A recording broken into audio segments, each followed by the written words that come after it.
Hello everyone, कैसे हो आप। स्वागत है आपका एक बार फिर से माय यूट्यूब चैनल में। आज हम पढ़ने जा रहे हैं क्लास 8 का चैप्टर नंबर 7, जिसका शीर्षक है क्या निराश हुआ जाए। इसके राइटर हैं हजारी प्रसाद द्विवेदी जी।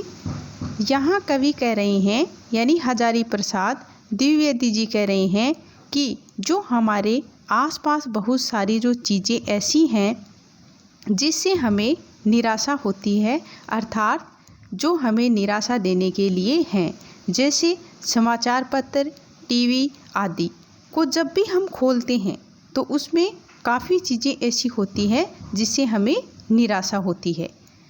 तो यहाँ कवि कह रहे हैं कि क्या इन सब चीज़ों से हमें निराश होना चाहिए। तो बच्चों, इस चैप्टर में हमें बहुत कुछ सीखने को मिलेगा। आइए देखते हैं। मेरा मन कभी कभी बैठ जाता है। समाचार पत्रों में ठगी, डकैती, चोरी, तस्करी और भ्रष्टाचार के समाचार भरे रहते हैं। आरोप प्रत्यारोप का कुछ ऐसा वातावरण बन गया है कि लगता है देश में कोई ईमानदार आदमी ही नहीं रह गया है। यानी यहाँ कवि को लग रहा है, हजारी प्रसाद जी को लग रहा है कि कोई ईमानदार आदमी रह ही नहीं गया है। हर व्यक्ति संदेह की दृष्टि से देखा जा रहा है। जो जितने ही ऊंचे पद पर हैं उनमें उतने ही अधिक दोष दिखाई देते हैं। यानी जो व्यक्ति मतलब जितने ऊंचे पद पर है उनमें उतने ही अधिक दोष पाए जाते हैं, दिखाई देते हैं। एक बहुत बड़े आदमी ने मुझसे एक बार कहा था कि इस समय सुखी वही है जो कुछ नहीं करता। यानी कवि यहाँ कह रहे हैं कि एक बहुत बड़े आदमी ने मुझसे कहा था कि सुखी वही है जो कुछ नहीं करता। जो कुछ भी करेगा उसमें लोग दोष खोजने लगेंगे, उसके सारे गुण भुला दिए जाएंगे और दोषों को बढ़ा चढ़ाकर दिखाया जाने लगेगा। दोष किस में नहीं होते, यही कारण है कि हर आदमी दोषी अधिक दिख रहा है। अर्थात दोष हैं वो सब में होते हैं, दोष किस में नहीं होते, ये कवि कह रहे हैं। गुणी कमियां बिल्कुल ही नहीं। स्थिति अगर ऐसी है तो निश्चय ही चिंता का विषय है। यानी कवि कह रहे हैं कि गुणी कम है या बिल्कुल ही नहीं है, स्थिति अगर ऐसी है तो यह एक चिंता का विषय है, अर्थात निश्चित ही चिंता का विषय है। क्या यही भारतवर्ष है जिसका सपना तिलक और गांधी ने देखा था। रविंद्रनाथ ठाकुर और मदन मोहन मालवीय का महान संस्कृति भव्य भारतवर्ष किस अतीत के गहर में डूब गया। आर्य और द्रविड़, हिंदू और मुसलमान, यूरोपीय और भारतीय आदर्शों की मिलन भूमि मानव महासमुद्र क्या सूख ही गया। अर्थात यहाँ कवि कह रहा है कि जो मतलब आर्य हैं, द्रविड़ हैं, हिंदू हैं, मुसलमान हैं, यूरोपीय हैं, जो भारतीय आदर्शों की जो मिलन भूमि है मानव महासमुद्र में क्या सब सूख ही गए हैं। मेरा मन कहता है ऐसा हो ही नहीं सकता। कि कवि कह रहा है कि मेरा मन मानने को तैयार नहीं है, क्योंकि ऐसा नहीं हो सकता है। हमारे महान मनीषियों के सपनों का भारत है और रहेगा। यानी कवि कह रहा है कि हमारे महान मनीषियों के सपनों का भारत है और हमेशा रहेगा। यही सही है और ये सही भी है कि इन दिनों कुछ ऐसा माहौल बना है कि ईमानदारी से मेहनत करके जीविका चलाने वाले निरह और भोले भाले श्रमजीवी पीस रहे हैं। अर्थात कवि कह रहा है कि ये सही भी है कि आजकल का मतलब जो माहौल है, मतलब कुछ ऐसा माहौल बना है कि जो ईमानदार से मेहनत करके जो जीविका चलाते हैं वो, और जो भोले भाले जो श्रमजीवी हैं वो ही पीस रहे हैं, उनका ही शोषण हो रहा है। और झूठ तथा फरेब या रोजगार करने वाले फल फूल रहे हैं। यानी मतलब आजकल का ये ज़माना आ गया है कि मतलब झूठ और पाखंड वाले हैं, और जो फरेब का रोजगार करने वाले हैं वो तो फल फूल रहे हैं, और जो ईमानदार आदमी है, जो श्रमजीवी हैं, जो भोले वाले हैं वो पिस रहे हैं, अर्थात उनका शोषण हो रहा है। ईमानदारी को मूर्खता का पर्याय समझा जाने लगा है। यानी कि जो आदमी ईमानदारी से काम करता है, ईमानदार है, उसे सब लोग हैं वो मूर्ख समझते हैं। सच्चाई केवल भीरू और बेबस लोगों के हिस्से पड़ी है। ऐसी स्थिति में जीवन के महान मूल्यों के बारे में लोगों की आस्था ही हिलने लगी है। यानी ऐसी स्थिति में जो जीवन के महान मूल्य हैं उनके बारे में लोगों की आस्था है वो भी अब हिलने लगी है। भारतवर्ष ने कभी भी भौतिक वस्तुओं के संग्रह को बहुत अधिक महत्व नहीं दिया। उसकी दृष्टि से मनुष्य के भीतर जो महान आंतरिक गुण स्थिर भाव से बैठा हुआ है वही चरम और परम है। लोभ, मोह, काम, क्रोध आदि विचार मनुष्य में स्वाभाविक रूप से विद्यमान रहते हैं। यहाँ कवि कह रहे हैं कि भारतवर्ष ने कभी भी जो भौतिक वस्तुएं हैं उनके संग्रह को अधिक महत्व नहीं दिया है। उनकी दृष्टि में यानी कवि की दृष्टि में जो मनुष्य के भीतर जो महान जो आंतरिक गुण छुपे हुए हैं, जो स्थिर हैं, जो मतलब आंतरिक गुण स्थिरता के भाव को मतलब जो भाव है वो बैठा हुआ है वही चरम है, वही परम है। यानी उसी को चरम और परम माना है कवि ने। लोभ, मोह, काम, क्रोध आदि विचार मनुष्य में स्वाभाविक रूप से विद्यमान रहते हैं।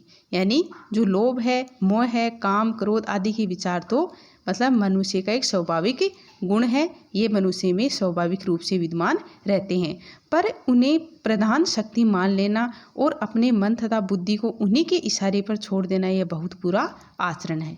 लेकिन कवि कह रहे हैं कि ये तो सही है कि लोभ, मोह, काम, क्रोध आदि विचार मनुष्य में स्वाभाविक रूप से विद्यमान रहते हैं, लेकिन ये गलत है कि अपने मन और बुद्धि को इन्हीं के इशारों पर छोड़ देना बहुत ही बुरा आचरण है। भारतवर्ष ने कभी भी उन्हें उचित नहीं माना। उन्हें सदा समय के बंधन से बंध कर रखने का प्रयत्न किया। मतलब भारतवर्ष ने कभी भी उन्हें उचित नहीं माना और उन्हें सदा ही संयम के बंधन से बांध कर रखने का प्रयत्न किया है। परंतु भूख की अपेक्षा नहीं की जा सकती, बीमार के लिए दवा की अपेक्षा नहीं की जा सकती, गुमराह को ठीक रास्ते पर ले जाने के उपायों की उपेक्षा नहीं की जा सकती। परंतु यहाँ कवि कह रहे हैं कि जो भूख है उसकी अपेक्षा नहीं की जा सकती और जो बीमार है उसके लिए दवा की उपेक्षा नहीं की जा सकती और जो मतलब रास्ते से भटक गया है उसे ठीक रास्ते पर लाने के लिए उपाय की उपेक्षा नहीं की जा सकती। हुआ यह है कि देश के कोटि कोटि दरिद्र जनों की हीन अवस्था को दूर करने के लिए इसे ऐसे अनेक कायदे कानून बनाए गए हैं जो कृषि, उद्योग, वाणिज्य, शिक्षा और स्वास्थ्य की स्थिति को अधिक उन्नत और सुचारू बनाने के लक्ष्य से प्रेरित हैं। यानी कवि कह रहे हैं कि मतलब बात यह है कि देश के कोटि कोटि यानी करोड़ों करोड़ों दरिद्र जनों यानी गरीब हीन अवस्था को मतलब गरीबी को दूर करने के लिए ऐसे अनेक कायदे और कानून बनाए गए हैं जो कृषि, उद्योग, वाणिज्य और शिक्षा और स्वास्थ्य की स्थिति को अधिक उन्नत बनाने और उसे सुचारू रूप से बनाने के लक्ष्य से प्रेरित हैं। परंतु जिन लोगों को इन कार्यों में लगाना है उनका मन सब समय पवित्र नहीं होता। यानी परंतु जिन लोगों को इस कार्यों में लगाना है यानी काम पर लगाना है, जो इस कार्य को देखेंगे उनका मन है वो सब समय पवित्र नहीं होता। प्राय वे ही लक्ष्य को भूल जाते हैं और अपनी ही सुख सुविधा की ओर ज़्यादा ध्यान देने लगते हैं। भारतवर्ष सदा कानून को धर्म के रूप में देखता आ रहा है। आज एकाएक कानून और धर्म में अंतर कर दिया गया है। धर्म को धोखा नहीं दिया जा सकता, यानी धर्म को धोखा नहीं दे सकते। जो धर्म को मानते हैं वो अधर्मी नहीं हो सकते। कानून को दिया जा सकता है। यही कारण है जो लोग धर्म भीरू हैं वे कानून की त्रुटियों से लाभ उठाने में संकोच नहीं करते। इस बात के पर्याप्त परिणाम खोजे जा सकते हैं, यानी इस बात के आपको काफ़ी सारे प्रमाण है वो मिल जाएंगे, मतलब खोजे गए हैं कि समाज के ऊपरी वर्ग में चाहे जो भी होता रहा हो, भीतर भीतर भारतवर्ष अब भी ये अनुभव कर रहा है कि धर्म कानून से बड़ी चीज़ है। अब भी सेवा, ईमानदारी, सच्चाई और आध्यात्मिकता के मूल्य बने हुए हैं। यानी लेखक यहाँ कह रहे हैं कि मतलब चाहे अपने धर्म को भूलकर अधर्म से जो कानून की त्रुटियों से लाभ उठाने में संकोच नहीं करते, जो अधर्मी बन जाते हैं धर्म को छोड़कर, तो मतलब आज भी हमारे भारतवर्ष में अब भी ये अनुभव कर रहा है भीतर ही भीतर यानी अंदर ही अंदर जो भारतवर्ष है वो अब भी ये अनुभव कर रहा है, सोच रहा है कि धर्म कानून से बड़ी चीज़ है। अब भी सेवा, ईमानदारी, सच्चाई और आध्यात्मिकता के मूल्य बने हुए हैं, यानी अभी भी लोगों में ईमानदारी और सच्चाई विद्यमान है। वे दब अवश्य गए हैं लेकिन नष्ट नहीं हुए हैं, यानी आज भी हमारे भारतवर्ष में मतलब ईमानदारी और सच्चाई की कमी नहीं है। मतलब आज भी ऐसे कई लोग हमको मिल जाएंगे। आज भी वह मनुष्य से प्रेम करता है, महिलाओं का सम्मान करता है, झूठ और चोरी को गलत समझता है, दूसरे को पीड़ा पहुंचाने को पाप समझता है। हर आदमी अपने व्यक्तिगत जीवन में इस बात का अनुभव करता है। समाचार पत्रों में भी जो भ्रष्टाचार के प्रति इतना आक्रोश है वह यही साबित करता है कि हम ऐसी चीज़ों को गलत समझते हैं और समाज में उन तत्वों की प्रतिष्ठा कम करना चाहते हैं जो गलत तरीके से धन या मान संग्रह करते हैं। दोषों का पर्दाफाश करना बुरी बात नहीं है, यानी जो दोष होते हैं उसका पर्दाफाश करना कोई बुरी बात नहीं है, अर्थात जो दोषी हैं उन पर से दोष का पर्दा हटाना ये कोई बुरी बात नहीं है। बुराई ये मालूम होती है कि किसी के आचरण के गलत पक्ष को उद्घाटित करके उसमें रस लिया जाता है, अर्थात आनंद लिया जाता है, और दोषोद्घाटन को एकमात्र कर्तव्य मान लिया जाता है। बुराई में रस लेना बुरी बात है, यानी बुराई में आनंद लेना बुरी, यानी कवि यहाँ कह रहे हैं कि बुराई में रस लेना बुरी बात है, अच्छाई में उतना ही रस लेकर उजागर न करना और भी बुरी बात है। सैकड़ों घटनाएं ऐसी घटती हैं, उन्हें उजागर करने से लोकचित्त में अच्छाई के प्रति अच्छी भावना जगती है। एक बार रेलवे स्टेशन पर टिकट लेते हुए गलती से मैंने 10 के बजाय 100 रुपये का नोट दिया और मैं जल्दी जल्दी गाड़ी में आकर बैठ गया। थोड़ी देर में टिकट बाबू उन दिनों के सेकंड क्लास के डिब्बे में हर आदमी का चेहरा पहचानता हुआ उपस्थित हुआ। उसने मुझे पहचान लिया और बड़ी विनम्रता के साथ मेरे हाथ में 90 रुपये रख दिए और बोला, यह बहुत गलती हो गई थी, आपने भी नहीं देखा और मैंने भी नहीं देखा। उसके चेहरे पर विचित्र संतोष की गरिमा थी, यानी मतलब उसने अपनी ईमानदारी का परिचय दिया। कैसे कहूँ कि दुनिया में सच्चाई और ईमानदारी लुप्त हो गई है, यानी कवि कह रहे हैं कि मैं कैसे कह सकता हूँ कि दुनिया में ईमानदारी और सच्चाई विलुप्त मतलब लुप्त हो गई है, कि अभी भी बाकी है। वैसी अनेक अवांछित घटनाएं भी हुई, परंतु ये एक घटना ठगी और वचना की अनेक घटनाओं से अधिक शक्तिशाली है। एक बार मैं बस में यात्रा कर रहा था, मेरे साथ मेरी पत्नी और 3 बच्चे भी थे। बस में कुछ खराबी थी, रुक रुक कर चलती थी। गंतव्य से कोई 8 किलोमीटर पहले ही एक निर्जन सुनसान स्थान में बस ने जवाब दे दिया। रात के कोई 10 बजे होंगे। बस में यात्री घबरा गए। कनेक्टर उतर गया और एक साइकिल लेकर चलता बना, यानी जो कनेक्टर है वो साइकिल लेकर चला गया। लोगों को संदेह हो गया कि हमें धोखा दिया जा रहा है, कि जब कनेक्टर उतरकर साइकिल लेकर चला गया तो लोगों को लगा कि हमें धोखा दिया जा रहा है। बस में बैठे लोगों ने तरह तरह की बातें शुरू कर दी। किसी ने कहा यहाँ डकैती होती है, 2 दिन पहले ही इसी तरह एक बस को लूटा गया था, परिवार सहित अकेला मैं ही था, बच्चे पानी पानी चिल्ला रहे थे, पानी का कोई ठिकाना न था, ऊपर से आदमियों का डर समा गया। कुछ नौजवानों ने ड्राइवर को पकड़कर मारने पीटने का हिसाब बनाया। ड्राइवर के चेहरे पर हवाइयाँ उड़ने लगी। लोगों ने ऐसे पकड़ लिया। वह बड़े कातर ढंग से मेरी ओर देखने लगा और बोला, हम लोग बस का कोई उपाय कर रहे हैं, बचाइए, ये लोग मारेंगे।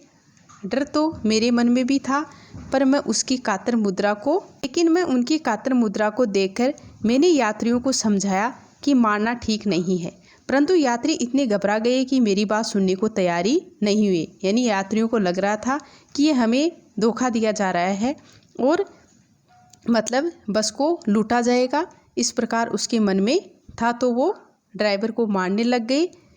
परंतु यात्री इतने घबरा गए कि मेरी बात सुनने को वो तैयार नहीं हुए और कहने लगे कि इसकी बातों में मत आइए, ये हमें धोखा दे रहा है, कनेक्टर को पहले ही डाकुओं के यहाँ भेज दिया है। मैं भी बहुत भयभीत था, पर ड्राइवर को किसी तरह मारपीट से बचाया। 1.5-2 घंटे बीत गए। मेरे बच्चे भोजन और पानी के लिए व्याकुल थे। मेरी और पत्नी की हालत बुरी थी। लोगों ने ड्राइवर को मारा तो नहीं, पर उसे बस से उतारकर एक जगह घेर कर रखा। कोई भी दुर्घटना होती है तो पहले ड्राइवर को समाप्त कर देना उन्हें उचित जान पड़ा कि अगर मतलब कोई भी ऐसी घटना होगी डकैती वगैरह की तो हम पहले ही ड्राइवर को समाप्त कर देंगे। मेरे गिड़गिड़ाने का कोई विशेष असर नहीं पड़ा। इसी समय क्या देखता हूँ कि एक खाली बस चली आ रही है और उस पर हमारा बस कंडक्टर भी बैठा हुआ है।